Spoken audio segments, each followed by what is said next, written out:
Le cri traversa le couloir comme une lame. Aigu, désespéré, enfantin.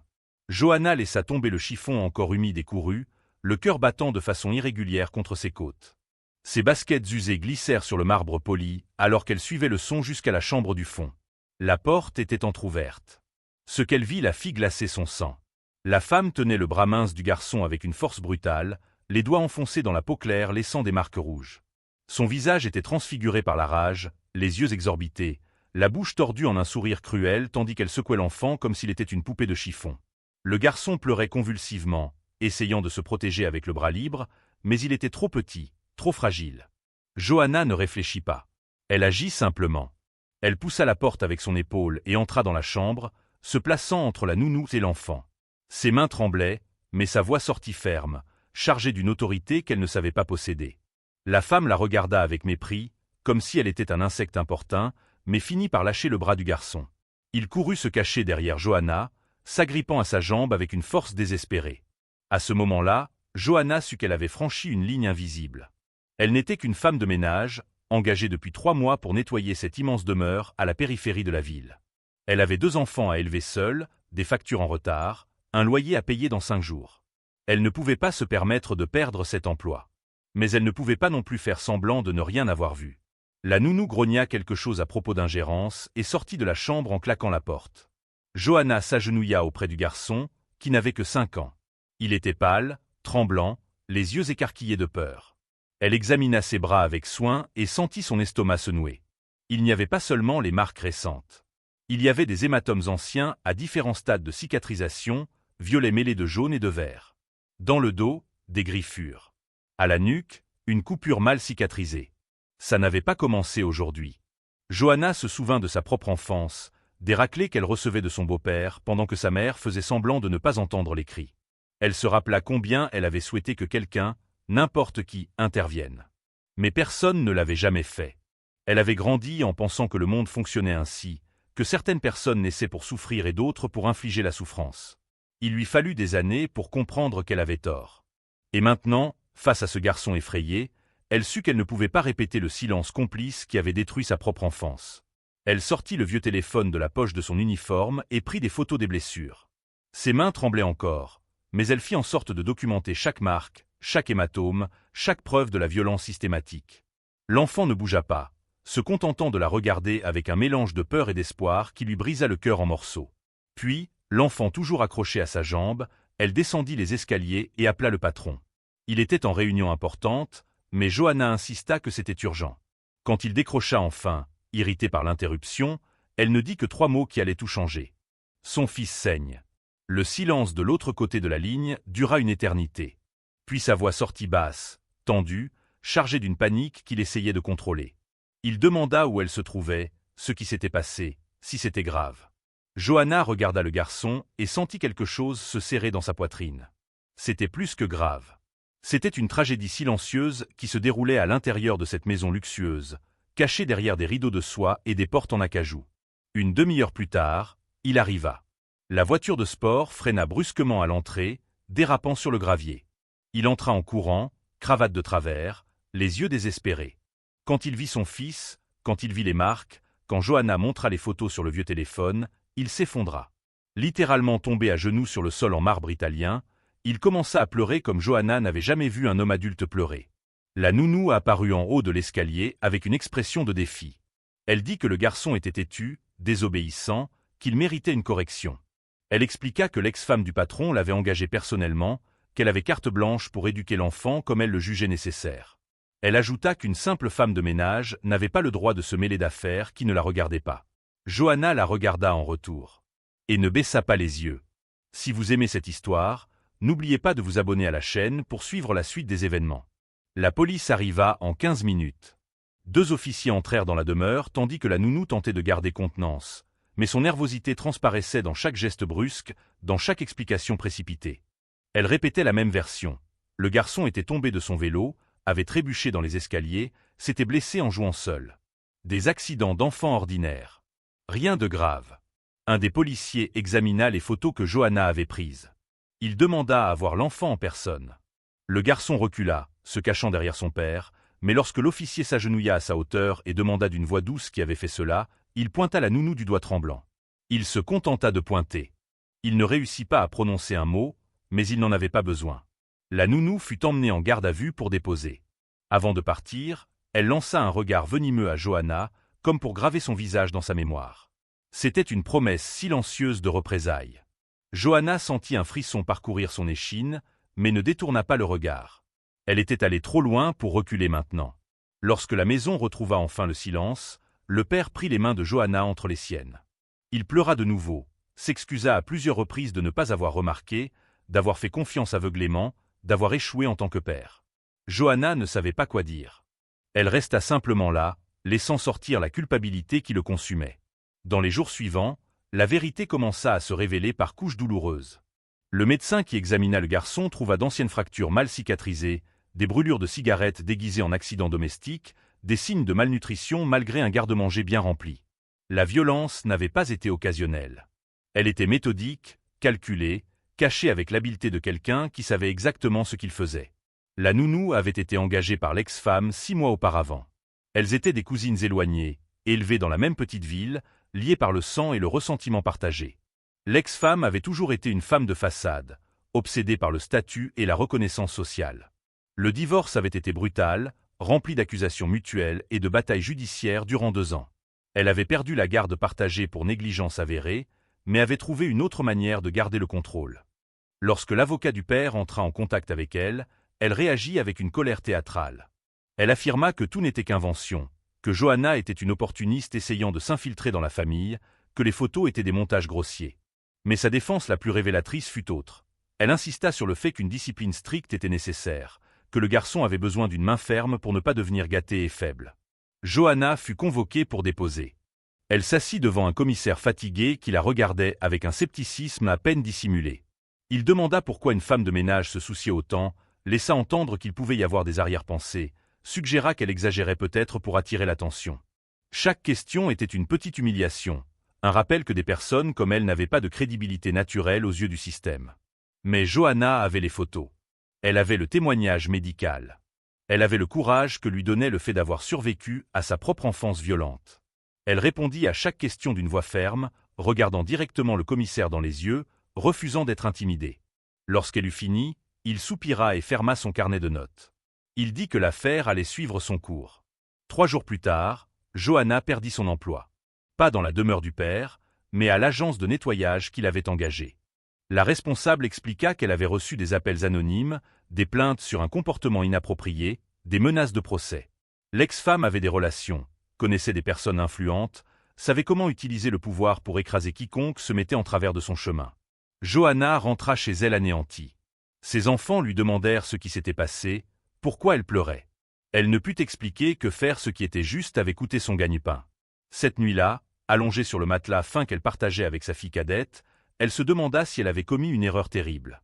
Si elle aurait dû rester silencieuse, protéger sa propre survie avant de penser à sauver un autre enfant. Mais alors elle se souvint du regard de ce garçon. De la façon dont il s'était accroché à sa jambe, comme si elle était la dernière personne au monde en qui il pouvait avoir confiance. Et elle sut que, même en perdant tout, elle avait fait la seule chose que sa conscience permettait. L'appel arriva un matin pluvieux. Johanna préparait un café dilué, calculant mentalement combien de temps ses économies tiendraient avant de tomber complètement à sec. Le numéro affiché à l'écran était inconnu. Elle faillit ne pas répondre, craignant un nouveau développement négatif de la situation, mais quelque chose la poussa à accepter l'appel. C'était lui. Le père du garçon. Sa voix semblait différente, plus ferme, déterminée. Il demanda s'il pouvait parler en personne. Johanna hésita, mais accepta. 2 heures plus tard, elle était assise sur le siège en cuir doux de sa voiture, se sentant déplacée dans cet environnement de luxe. Il alla droit au but. Il voulait qu'elle témoigne officiellement contre la nounou et l'ex-femme dans le procès qu'il préparait. Il avait besoin de quelqu'un qui avait tout vu, qui pourrait confirmer les abus devant un juge. Mais il savait qu'il demandait beaucoup. C'est pourquoi il proposa quelque chose en échange. Un emploi permanent. Pas comme femme de ménage, mais comme responsable de la maison et, surtout, comme personne de confiance pour s'occuper du fils. Un salaire 3 fois supérieur au précédent, un contrat officiel, une assurance santé pour elle et ses enfants. Il comprenait le risque qu'elle avait couru, le prix qu'elle avait déjà payé pour avoir fait ce qui était juste. Johanna sentit des larmes brûler ses yeux. Ce n'était pas seulement des larmes de soulagement financier, mais de quelque chose de plus profond. C'était de la reconnaissance. C'était quelqu'un qui voyait enfin sa valeur, son humanité, son courage. Elle accepta sans hésiter. Dans les mois suivants, Johanna devint une pièce centrale dans la constitution du dossier. L'avocat engagé était méticuleux, un homme sérieux aux lunettes épaisses qui parlait en termes juridiques qu'elle comprenait à peine. Mais il la traitait avec respect, écoutant attentivement chaque détail dont elle se souvenait de ce jour terrible et des mois précédents. Johanna commença à se rappeler de petites choses qu'elle n'avait pas remarquées consciemment auparavant. Les fois où le garçon se recroquevillait quand quelqu'un élevait la voix. Comment il mangeait trop vite, comme s'il craignait qu'on lui retire la nourriture. Les cauchemars nocturnes qu'elle entendait à travers les murs épais de la maison. Chaque détail était noté, catalogué, transformé en preuve. L'avocat découvrit également d'autres faits. La nounou avait un passé de violence dans des emplois précédents, des plaintes étouffées avec de l'argent et des menaces. L'ex-femme le savait lorsqu'elle l'engagea. Elle avait choisi délibérément quelqu'un qui serait cruel avec l'enfant, une manière tordue de punir le père à travers son fils innocent. Pendant ce temps, Johanna voyait le garçon se transformer lentement. Dans les premiers jours, il parlait à peine, se contentait de la suivre dans la maison avec de grands yeux effrayés. Mais avec le temps, de petits signes de récupération commencèrent à apparaître. Un sourire timide lorsqu'elle préparait des crêpes au petit déjeuner. Un rire sincère lorsqu'il jouait dans le jardin. La façon dont il commença à l'appeler par son prénom, puis, dans un murmure hésitant, « Tante ». Le père changea aussi. Il rentrait plus tôt du travail, dînait avec son fils, lisait des histoires avant de dormir. Johanna voyait encore la culpabilité peser sur lui, mais elle voyait aussi un homme essayant désespérément de réparer ce qui avait été brisé. Il lui demandait conseil sur la façon de gérer les peurs de l'enfant, comment reconstruire la confiance perdue. Une nuit, après que le garçon se fut endormi, ils discutèrent dans la cuisine pendant que Johanna préparait du thé. Il confessa qu'il avait été élevé par des nounous et des employés, qu'il voyait rarement ses propres parents, trop occupés à construire des empires financiers. Il ne savait pas comment être père, car il n'avait jamais eu d'exemple. Il avait reproduit le schéma sans s'en rendre compte, confiant le soin de son fils à des étrangers, croyant que subvenir financièrement était suffisant. Johanna parla pour la première fois de sa propre enfance, de la violence qu'elle avait subie, de la promesse qu'elle s'était faite que ses enfants ne vivraient jamais la même chose. De la façon dont voir ce garçon blessé avait réveillé des traumatismes qu'elle pensait avoir surmontés. Il écouta en silence, et quand elle eut fini, des larmes brillaient dans ses yeux. Ils restèrent là, deux personnes de mondes complètement différents, unies par la même mission de protéger un enfant. Et Johanna comprit qu'elle construisait quelque chose de plus grand qu'un simple témoignage judiciaire. Elle construisait une nouvelle famille sur les ruines d'une ancienne. Le tribunal était intimidant. Des murs recouverts de bois sombre, un blason imposant au-dessus du siège du juge, des rangées de bancs où curieux et journalistes s'installaient. Johanna s'assit sur le siège des témoins, les mains moites, le cœur battant la chamade. Elle avait répété mentalement ce qu'elle dirait des dizaines de fois, mais maintenant qu'elle était là, les mots semblaient avoir disparu de son esprit. La nounou était assise à côté de son avocate, une femme élégante en tailleur bleu marine qui regardait Johanna comme si elle était quelque chose collé à la semelle de sa chaussure. L'ex-femme occupait le premier rang, impeccablement vêtue, l'expression calculée et sereine. Elle salua des connaissances dans l'audience, souriant comme si elle assistait à un événement social banal. Le procureur s'approcha.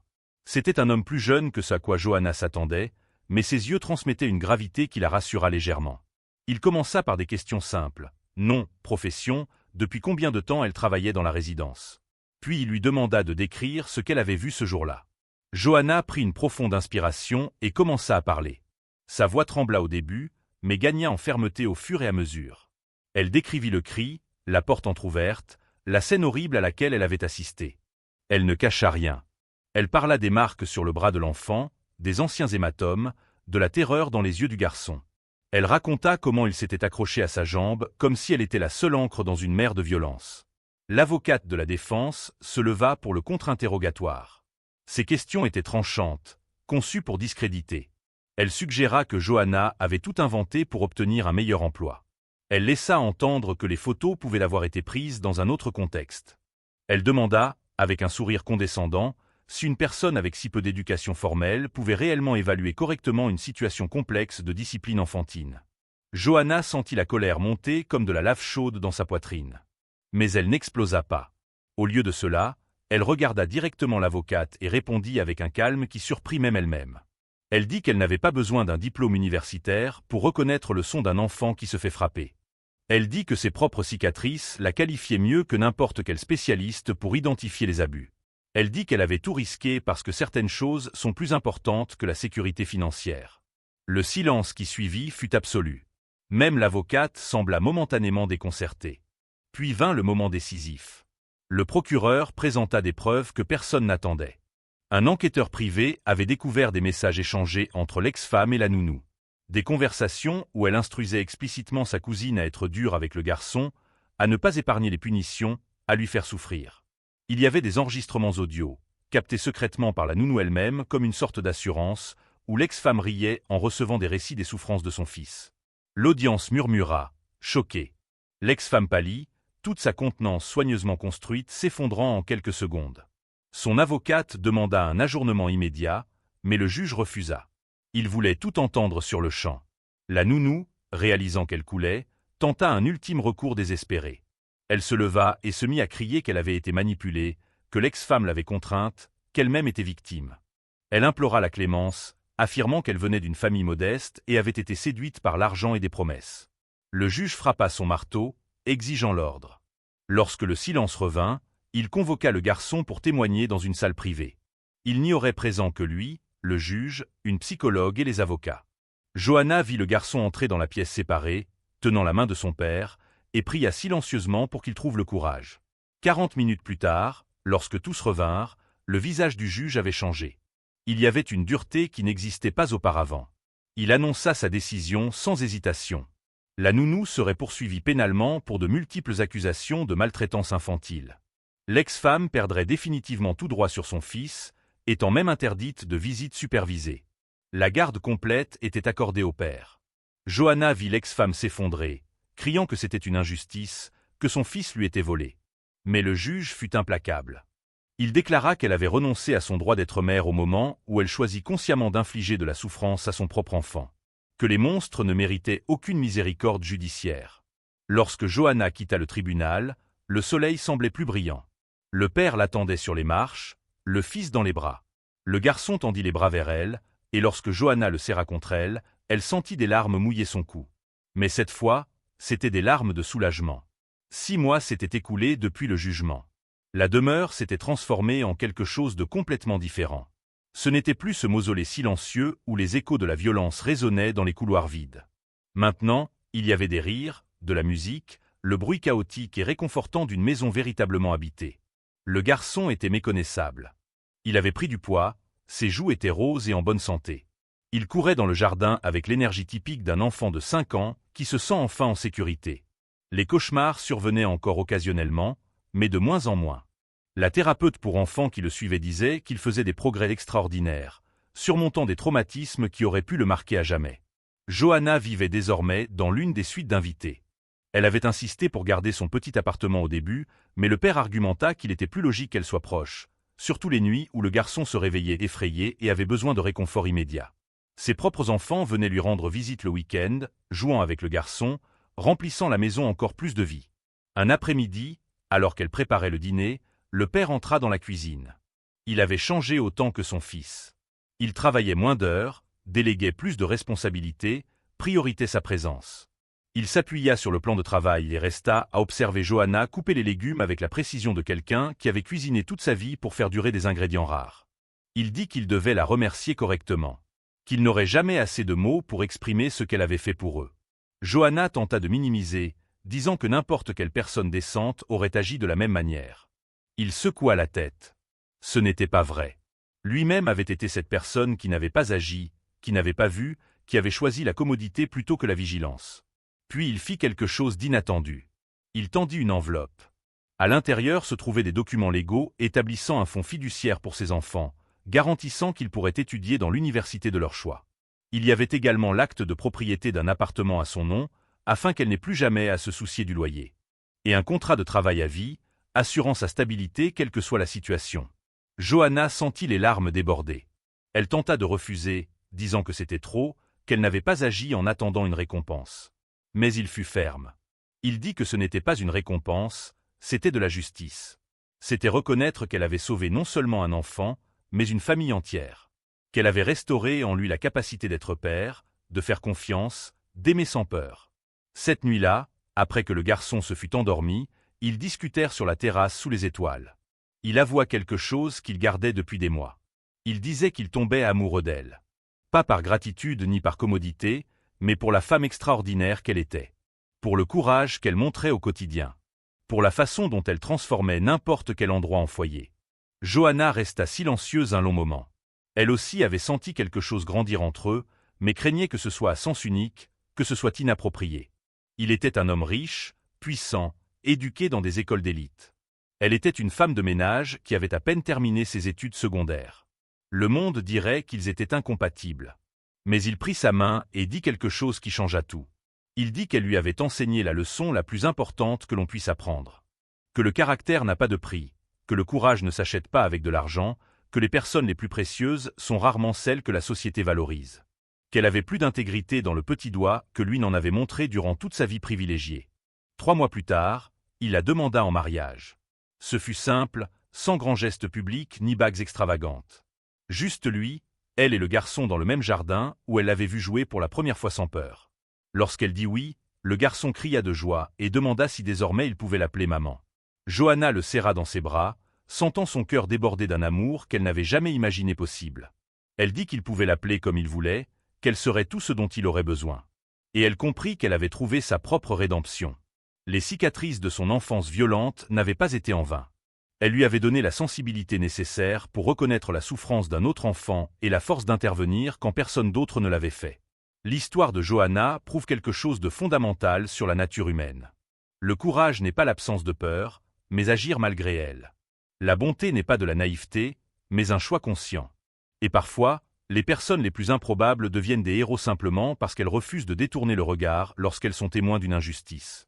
Si cette histoire vous a touché, n'oubliez pas de vous abonner à la chaîne.